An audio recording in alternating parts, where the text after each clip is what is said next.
ছেলে বললো মূলো দিয়ে মটর ডাল খাবো না। বাবা, এগুলো কেউ মানুষ খায় নাকি মূলো টুলো? ও খাবো না, আমার জন্য অন্য কিছু কর। এই ঠান্ডায় আমাদের বাড়ি রিজার্ভার, আমাদের বাড়ি কেন সব বাড়িতেই মানে ট্যাঙ্কে রিজার্ভারের জল মনে হচ্ছে একদম ডাইরেক্ট হিমালয় থেকে এসছে। খুব ভালো কথা, তাও মন দিয়ে মন বুঝ দিয়ে দিয়ে কাজ করছি যে ঠান্ডার দেশেও তো মানুষ কাজকর্ম করে। ঠিক আছে, চলো তাই করছি।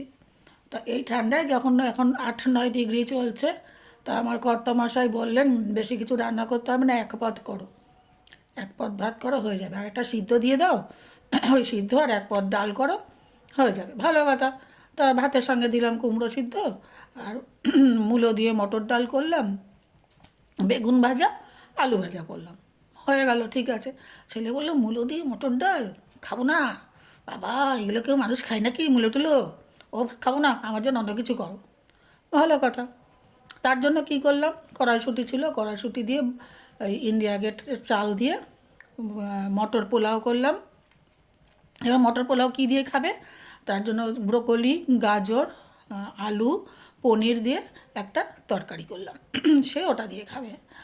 আচ্ছা, আবার আলাদা করে করলাম পনিরের তরকারি, আর একটু পনির ছিল, ঠিক আছে, ওটা দিয়ে করলাম। শুধু ডাল দিয়ে ভাত দিয়ে খাবে, সেই জন্য পনিরের তরকারি করলাম। ভালো কথা। এবার রুটি, টিফিন কী খাবো, আমি সকালে কী খাবো, ওরা টিফিনে কী নিয়ে যাবে, তার জন্য হলো রুটি আর আলু ফুলকপির তরকারি।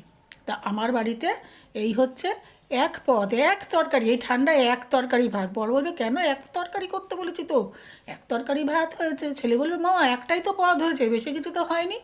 তা আমার বাড়ির হচ্ছে এই এক পদের কাহিনী এটা, এক তরকারি। এই ঠান্ডায় সবাই এক তরকারি ভাত খাচ্ছে, আমিও এক তরকারি ভাতই রান্না করছি, একটা তরকারি করছি ঠান্ডায়। এবার সকালের টিফিন কি খাওয়া হবে, সকালের টিফিন বা অফিসের আর টিফিন নিয়ে যাবে কি, তার জন্য হলো রুটি আর আলু ফুলকপির তরকারি।